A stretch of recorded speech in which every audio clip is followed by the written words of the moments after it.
peduli ataupun cinta terlebih dahulu pada ilmu yang akan kita pelajari itu.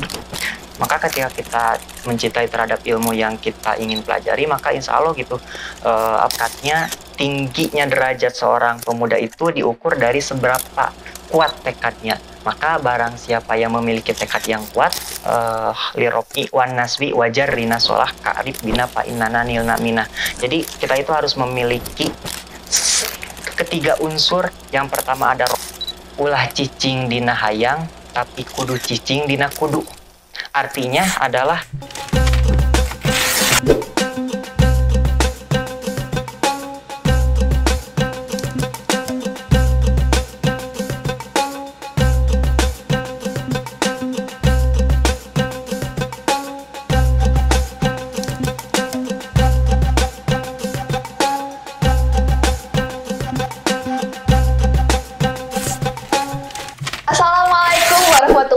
wabarakatuh. Balik lagi sama aku Latifah Syafanatul Amalia di Sarmada, sajian ringan hikmah Ramadan. Kali ini aku kedatangan tamu dari jurusan bimbingan konseling Islam. Ya, kita kenalan dulu kali ya sama Farhan. Boleh Farhan memperkenalkan diri? Baik, terima kasih Teh. Sebelumnya perkenalkan ya, nama saya Muhammad Farhan Pratama dari jurusan bimbingan konseling Islam angkatan 2023. Saya berasal dari Kabupaten Tasikmalaya. Oh, dari Tasik. Iya. Oke. Farhan mau dipanggilnya Farhan, Mas Farhan, Farhan atau pengen panggil apa nih? Yang pasti jangan panggil bebas sih, paling Farhan aja lah. Farhan aja, ya. Oke.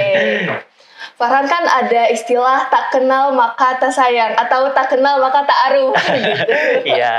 Oke, Farhan boleh dong menceritakan nih dari Farhan, mulai dari TK boleh, mau dari SD boleh, sampai sekarang bisa berada di bimbingan konseling Islam UIN Sunan Gunung Jati Bandung tuh gimana sih ceritanya? Oh iya, baik. Jadi pada awalnya ya, alhamdulillah gitu, saya itu termasuk tipikal orang-orang yang linear mungkin secara dari segi pendidikan, yang mana pada mulanya itu pendidikan dasar saya itu bukan di sekolah dasar atau SD, tetapi di Madrasah Ibtidaiyah, kemudian dilanjut juga ke Madrasah Sanawiyah, ke Madrasah Aliyah, dan pada akhirnya saya ngampus di Universitas Islam Negeri Sunan Gunung Jati Bandung ini. Nah, mungkin sekilas itu atau tambah lagi Teh? Boleh dong tambah lagi nih. Farhan dari, mungkin ada gak sih perjuangan gitu dari SMA ke kuliah, dari MA-nya Farhan sampai sang kuliah, karena emang linear terus, apakah jalannya lancar atau mungkin ada hambatan-hambatan? Oh iya, jujur ya Teh, secara tipikal skill saya mungkin cenderung lebih ke arah generalis. Jadi pada mulanya itu ataupun pas masuk sekolah dasar juga itu saya sudah memiliki keinginan ataupun penasaran terhadap berbagai macam pendidikan ataupun ilmu pengetahuan, bukan hanya dalam pendidikan ilmu agama tetapi juga ilmu-ilmu pengetahuan umum lainnya. Maka pada saat saya duduk di bangku sekolah Madrasah Ibtidaiyah, itu saya belajar bukan hanya tahfidz Quran saja, tetapi juga diperdalam dengan ilmu-ilmu pengetahuan umum lain seperti halnya matematika. Maka pada saat itu juga alhamdulillah gitu, pada saat itu saya sempat juga mengikuti beberapa lomba-lomba di tingkat kabupaten, salah satunya seperti tahfidz Quran, kemudian juga lomba olimpiade ataupun OSN lah, semacam OSN lagi bidang matematika di tingkat kabupaten. Dan di tingkat kabupaten itu alhamdulillah secara teori itu saya mendapatkan peringkat ke-7 dari sekitar beberapa ratus sekolah yang ada di Kabupaten Tasikmalaya. Nah, cuman kegagalan saya itu ada pada prakteknya. Jadi pada saat itu saya kurang memahami tentang praktek, seperti halnya membuat limas. Jadi limas itu sudah ditentukan dari sananya, itu harus tingginya itu berapa, terus luasnya itu harus kayak gimana, berapa gitu. Nah, saya belum belajar tentang bagaimana cara membuat limas dari kertas karton gitu. Jadi pas pertama kali buat itu dari segi ukuran saya salah gitu. Maka ya saya tidak bisa lanjut, karena kalau misalkan saya mungkin dari segi teori 10 besar itu masih bisa masuk ke grand final, masih bisa dilanjut lagi gitu. Cuman karena kegagalan di sana, jadi ya mungkin itu juga menjadi bahan pelajaran ataupun pengalaman saya untuk lebih improve ke depannya lagi. Dan setelah itu juga banyak juga sih saya setelah masuk selesai belajar di pendidikan Madrasah Ibtidaiyah, saya dilanjutkan ke pondok pesantren gitu. Nah, di pondok pesantren inilah saya belajar khususnya itu pada ilmu gramatikal bahasa Arab, yaitu nahwu sorof ataupun ilmu alat. Dan mungkin selain daripada itu juga sih, setelah saya duduk di bangku Madrasah Aliyah, itu juga diperdalam lagi seperti halnya ilmu-ilmu balaghah, seperti ilmu bayan, ilmu bade, dan juga ilmu ma'ani. Nah, ketika saya duduk di bangku kelas 1 MTS atau Madrasah Sanawiyah, itu pertama kalinya gitu saya mengikuti lomba di tingkat provinsi dan juga di tingkat nasional gitu. Jadi pada saat itu tahun 2017 lebih tepatnya, itu merupakan awal mula di mana saya memiliki rasa semangat juang yang tinggi, masih memiliki pribadi yang semangat gitu untuk mempelajari ilmu-ilmu yang baru, khususnya ini membaca kitab ya, membaca kitab kuning ataupun membaca Arab gundul. Itu dari semenjak saya duduk di bangku Madrasah Ibtidaiyah, saya belum mengenal gitu bagaimana sih cara belajar membaca kitab secara gundul itu kayak gimana. Walaupun pada pada masa Madrasah Ibtidaiyah itu saya juga sempat gitu belajar membaca kitab sorogan gitu di guru-guru saya. Nah, setelah pada masuk di pondok pesantren itu, saya mengikuti lomba di tingkat langsung di provinsi, karena di Kabupaten Tasikmalaya itu alhamdulillah pondok pesantren saya langsung ditunjuk dari tingkat kabupaten sebagai perwakilan di tingkat kabupaten atau kota gitu. Nah, dilanjut ke tingkat provinsi. Nah, di tingkat provinsi itu saya mengikuti lomba Musabaqah Qiraatul Kutub bidang wasoya, kitab wasoya. Nah, di sana saya yang diselenggarakan di Pondok Pesantren Al-Ittihad di Cianjur. Nah, setelah daripada itu selama 5 hari saya di sana, kemudian ada gitu hasil pengumuman kejuaraan, kemudian dilanjutkan ke tingkat nasional pada tanggal 22 Oktober bertepatan dengan Hari Santri pada tahun 2017. Itu di sana saya lebih lebih didorong kembali ataupun mendapatkan pressure ataupun tekanan yang lebih tinggi lagi, karena tingkatnya itu bukan di tingkat kabupaten ataupun di tingkat provinsi lagi, tapi juga di tingkat nasional gitu.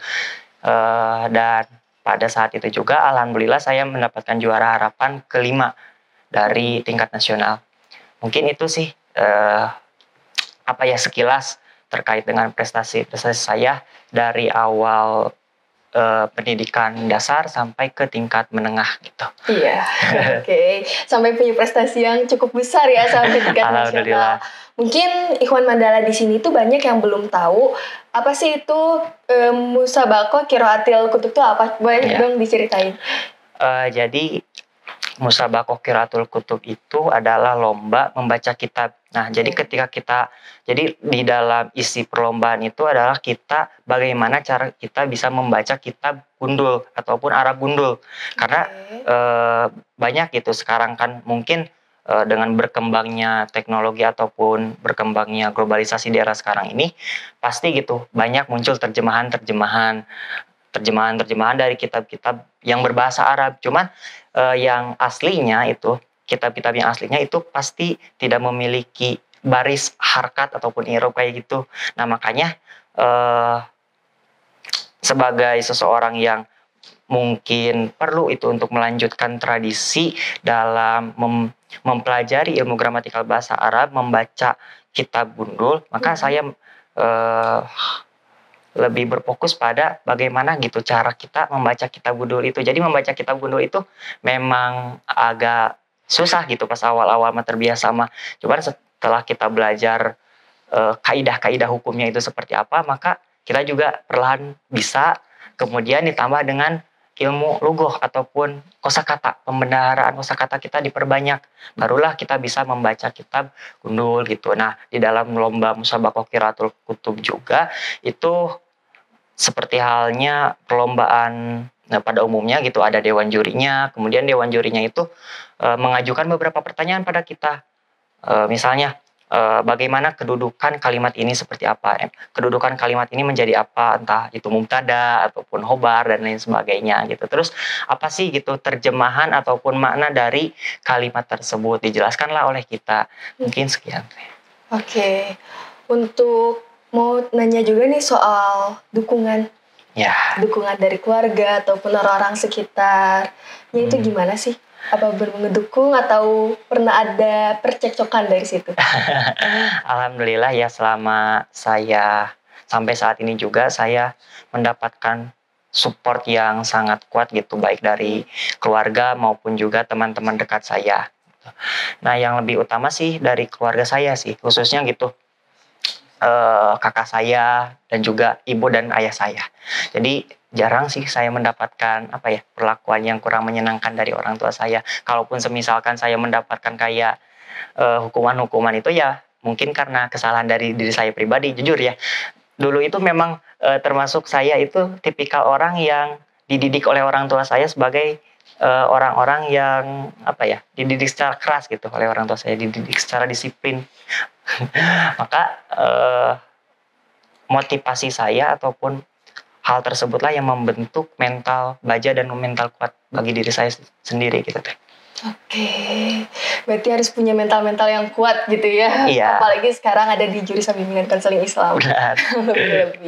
Nah, aku sekarang mau nanya dong soal strategi yang digunain gitu buat bisa sampai bisa tadi masuk Olimpiade, terus sampai pada akhirnya bisa nyampe prestasi nasional itu gimana.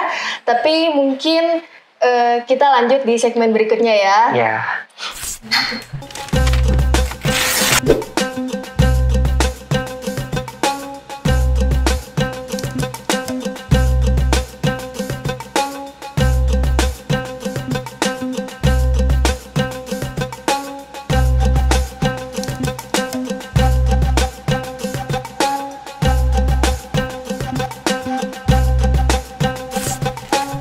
Oke, Wan Mandala, balik lagi sama aku dan Farhan.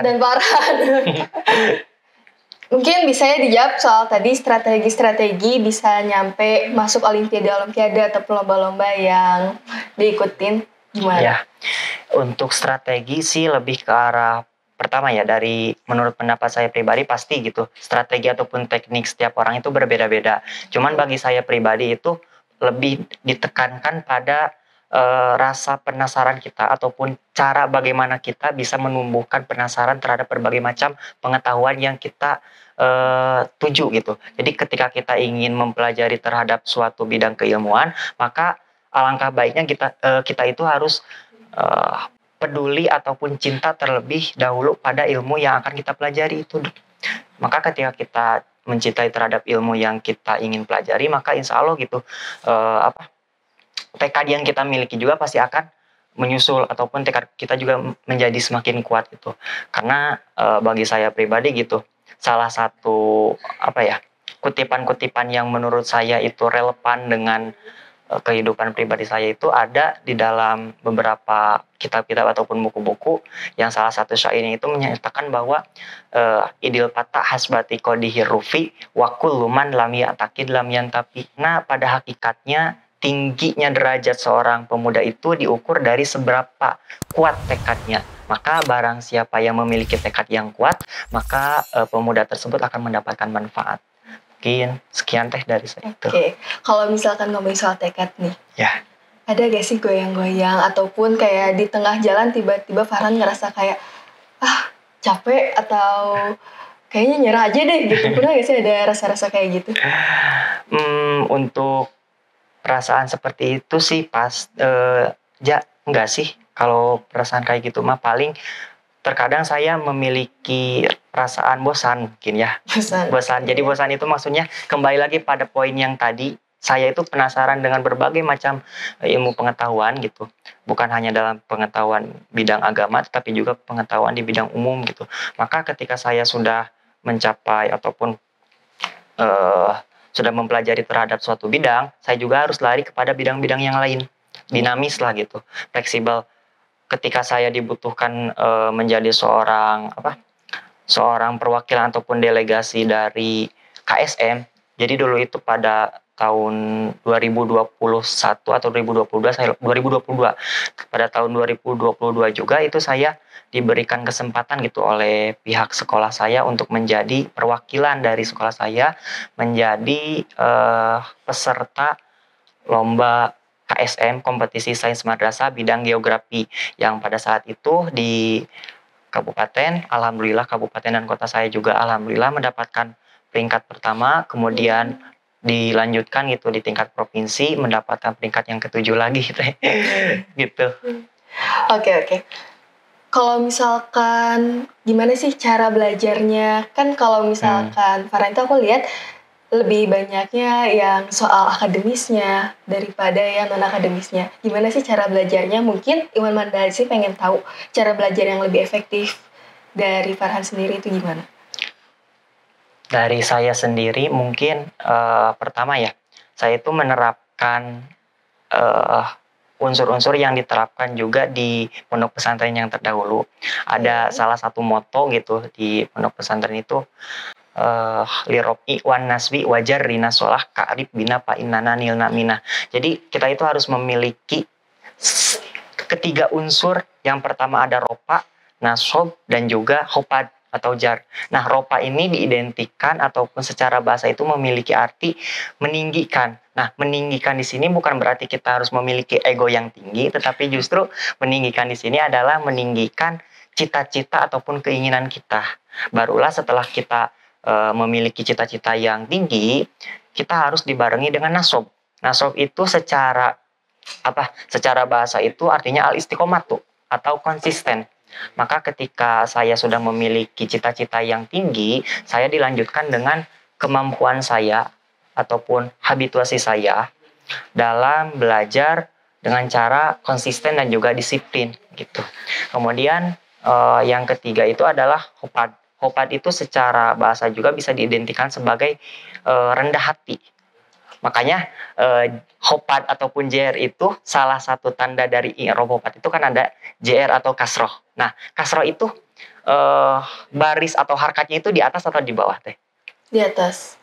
Kasroh. Oh, kasroh di bawah. Di bawah kan. Nah, karena kasroh ini di bawah, maka diidentikan sebagai kerendahan hati. Jadi setelah kita memiliki cita-cita yang luhur, kita juga dibarengi dengan kesabaran dan juga istiqomah, kita juga harus memiliki pribadi yang rendah hati. Karena kita itu harus mengetahui bahwa diri kita itu tidak apa-apanya. Kita itu bukan seorang yang cerdas, kita itu bukan seorang yang pintar, tetapi dipintarkan dan juga dicerdaskan oleh Yang Maha Kuasa. Seperti itu, Teh. Oke. Ngomong tadi kan berarti dari pas di pondok pesantren ya terinspirasinya. Ada gak sih guru atau mentor yang menginspirasi sampai detik ini? Mentor atau motivator dulu, Teh? Boleh dari mentor dulu deh. Kalau mentor ya, mungkin dari mentor itu sendiri saya pastinya ya kedua orang tua saya menjadi mentor bagi saya pribadi. Mungkin selain daripada orang tua itu ada kakak perempuan saya, kakak pertama. Jadi saya itu merupakan anak ketiga dari 4 bersaudara. Dan kakak perempuan saya itu merupakan orang yang paling berjasa lah dalam hidup saya. Mengingat bahwa saat usia 3 atau 5 tahunan gitu. 3 atau 5 tahunan itu saya sudah ditinggalkan oleh ibu saya. Jadi ibu saya itu merantau ke luar kota gitu, ke Jakarta. Bahkan sebelum-sebelumnya juga ibu saya itu orangnya itu perantau gitu. Sempat ke luar negeri, ke Singapura juga menjadi di bidang akuntansi gitu, lupa lagi saya. Pada usia 3 tahun atau sampai 5 tahun itu ditinggal gitu sama ibu saya ke Jakarta dan diurus oleh kakak perempuan saya. Semuanya gitu diajari dari mulai ya diberi makan dan lain sebagainya. Pokoknya mah hal-hal yang paling berkesan seperti halnya diajari doa-doa, rakatan sholat dan lain sebagainya itu oleh kakak saya sendiri. Makanya saya sangat berterima kasih sekali gitu kepada kakak perempuan saya. Jadi kalau semisalkan saya ditanya siapa mentor terbaik menurut saya pribadi, kakak saya. Oke, berarti kakaknya sangat berjasa ya? Iya.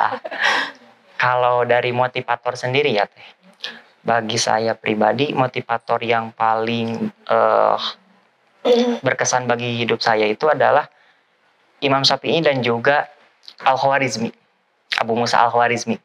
Jadi ketika saya duduk di bangku Madrasah Ibtidaiyah, saya pernah membaca gitu beberapa biografi dari tokoh-tokoh ilmuwan muslim terkenal. Yang salah satunya itu ada Al-Khwarizmi. Saya sangat suka gitu dengan kepribadian dari Al-Khwarizmi ini yang bisa memberikan inovasi-inovasi dan membanggakan bagi orang muslim gitu. Jadi penemuan-penemuan yang ada pada zaman sekarang itu atas jasa dari Al-Khwarizmi itu sendiri. Maka itu menjadikan bahan motivasi bagi saya, apakah saya juga bisa memberikan kontribusi yang besar gitu bagi agama Islam, atau ya pengennya seperti itu sih. Kemudian yang kedua, tadi kan saya juga mengatakan bahwa saya itu memiliki tekad yang kuat dalam belajar. Itu tidak terlepas dari beberapa kisah gitu yang saya baca juga, seperti halnya Al-Kisai dan juga Imam Syafi'i. Jadi kan Imam Syafi'i suatu ketika itu pernah merasa lelah juga dalam belajar. Kemudian Imam Syafi'i itu melihat batu yang perlahan-lahan ditetesi oleh air, yang semakin lama semakin terkikis batu tersebut. Maka Imam Syafi'i pun memiliki pemikiran bahwa seberat apapun, kalau kita dibarengi dengan kesabaran dan juga konsistenan, maka seberat apapun rintangannya, sekeras apapun rintangannya, itu pasti bakalan ada hasilnya gitu. Mungkin kita nanti lanjut lagi di segmen berikutnya setelah pesan-pesan berikut ini. Ya. Yo. Betul.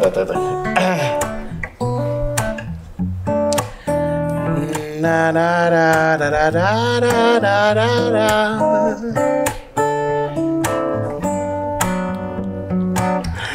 Berdua menunggu di sini, berharap hujan tak berhenti. Tetes demi tetes basahi jalanan kota ini. Dengan dirimu ku di sini, sederhana tapi berarti. Senyummu tetap melingkari, teduh tapi beri. Di antara senyumanmu dan hujan di hari itu, aku tak tahu mana yang lebih indah. Di antara senyumanmu dan hujan di hari itu, aku tak tahu mana yang lebih indah.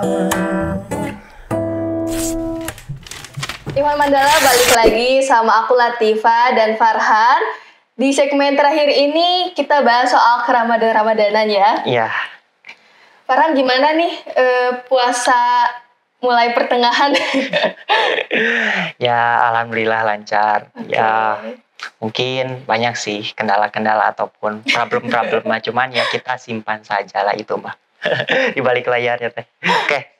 Boleh dong motivasi-motivasi yang ngebuat Farhan selama Ramadan ini jadi semangat, jadi punya rasa ingin belajar. Kan kadang-kadang kalau Ramadan bawaannya males, pengennya tidur, atau mungkin punya motivasi buat Ikhwan Mandala sekalian biar punya semangat ataupun bisa lebih berproduktif gitu selama Ramadan. Gimana? Untuk motivasi saya, kenapa saya masih bisa bersemangat gitu selama menjalankan puasa di bulan Ramadan ini, tentu itu tidak terlepas gitu dari hakikat bulan Ramadan itu sendiri ataupun hakikat dari bulan puasa itu sendiri. Karena kan puasa itu sebagaimana yang dikatakan di dalam Al-Quran kan la'alakum tattaqun, supaya meningkatkan dalam ketakwaan. Nah, meningkatkan ketakwaan ini saya asumsikan ataupun ubah hakikat itu menjadi bukan hanya meningkatkan ketakwaan, tetapi juga sebagai bertumbuh ataupun juga berkembang. Dalam artian mengembangkan potensi, mengembangkan kualitas dan juga keterampilan yang saya miliki pada bulan Ramadan ini. Karena saya sangat semangat gitu. Apalagi pada tahun sekarang, alhamdulillah saya mendapatkan kesempatan gitu untuk menjadi salah satu pengajar di salah satu pondok pesantren modern Riyadul Jannah di Solokan Jeruk, di daerah Solokan Jeruk. Jadi di sana saya menjadi salah satu tenaga pengajar di sana, dan tentunya itu menjadi bahan kesempatan saya untuk memperdalam ataupun mengembangkan keterampilan saya baik dalam public speaking ataupun juga problem solving gitu. Nah, maka daripada itu juga itu menjadi salah satu aspek-aspek itu kenapa saya masih bersemangat gitu dalam berpuasa di bulan Ramadan itu karena tidak terlepas dari hakikat bulan Ramadan itu sendiri ada untuk meningkatkan ketakwaan, atau bagi saya sendiri ada untuk meningkatkan dan juga mengembangkan keterampilan. Tuh. Mau tahu dong apa sih keterampilannya yang mau dikembangin gitu? Kali aja punya inspirasi buat teman-teman Ikhwan Mandala. Untuk bulan Ramadan tahun ini ya, kebetulan saya memulai juga membuat editing video juga yang berisikan sedikit kayak kultum-kultum gitu, kuliah 7 menit seperti itu. Kemudian juga ya intinya saya ingin berusaha untuk membuat personal branding di media sosial gitu. Jadi membuat konten-konten yang edukatif mulai dari bulan Ramadan sekarang, yang semoga saja ya konsisten dan terus sampai bukan hanya di bulan Ramadan tapi sampai ke bulan-bulan selanjutnya. Dan selain daripada itu juga keterampilan dari segi public speaking itu menjadi keterampilan yang saya utamakan gitu pada saat bulan Ramadan ini. Mengingat juga kan saya juga sudah diberikan fasilitas berupa pondok pesantren supaya untuk bisa mengembangkan keterampilan dalam berbicara dan juga berkomunikasi di depan umum. Itu menjadi suatu kesempatan gitu bagi saya untuk meningkatkan keterampilan berkomunikasi. Terus deh.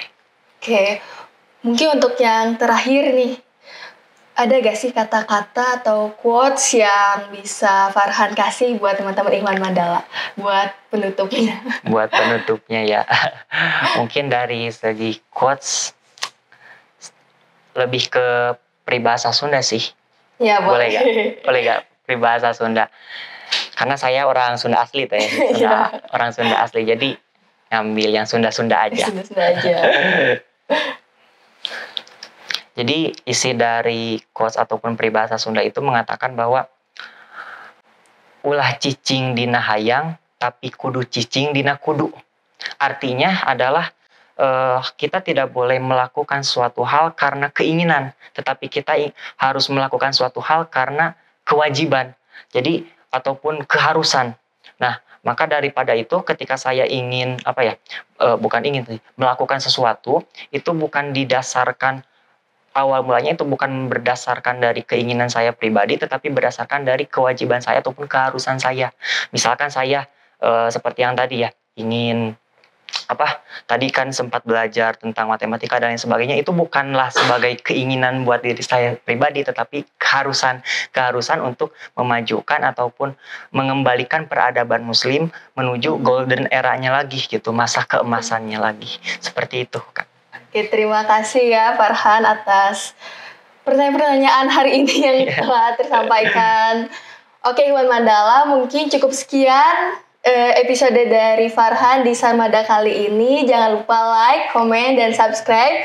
Dan sampai jumpa di segmen Sarmada episode-episode lainnya. Terima kasih. Assalamualaikum warahmatullahi wabarakatuh.